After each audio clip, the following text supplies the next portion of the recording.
माझं वय आहे 72, राहणार उदगाव, तालुका शिरोळ, जिल्हा कोल्हापूर.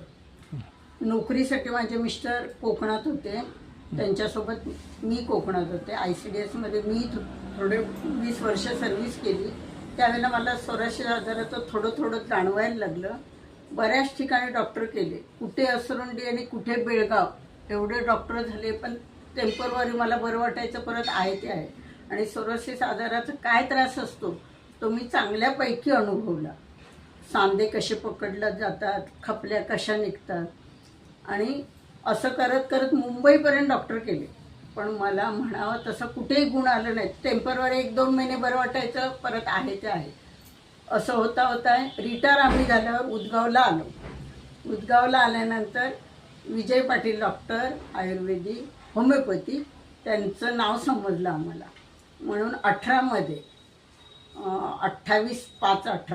1918 इथे आले. मी आज 7-8 वर्ष त्यांच्याकडनं औषधं घेते, आणि त्यांच्या औषधाने मला इतकं बरं वाटलं की मला हा आजार होता हे आज माझंच मला कोणी सांगितलं तर अशा अवस्थेत मी होते हे पटणार नाही.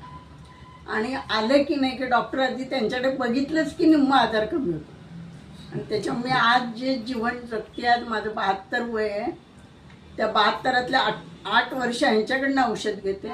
मुंबईला जरी गेले, मी मुलगा माझा मुंबईला गेलो मी, माझे मिस्टर, तरी पण मी त्या जितकं राहणार तितक्या दिवसाचं औषध घेऊन जाते.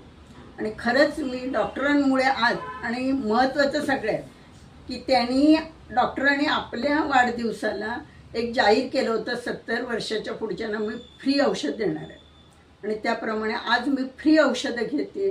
आणि म्हणजे सरांचं सांगणार की ते कधी नाराज दिसत नाहीत. आलं की त्यांच्याकडे आल्यावरच आपल्याला थोडं बरं वाटतं की मी आता बरी होणार, मला बरं वाटणार. हे जेव्हा आपल्या मनाने आपण ठरवतो तेव्हा आपण निश्चित राहावं की मी बरी होणार, मी बरा होणार. हे जेव्हा आपण खात्री केली ना, का कुठला आजार असेल हे नको आपल्याला, शरीर आहे तिथे आजार असणार, त्या आजारातून आपण मुक्त होणार ही आपल्या मनाची तयारी ठेवायची. नमस्कार.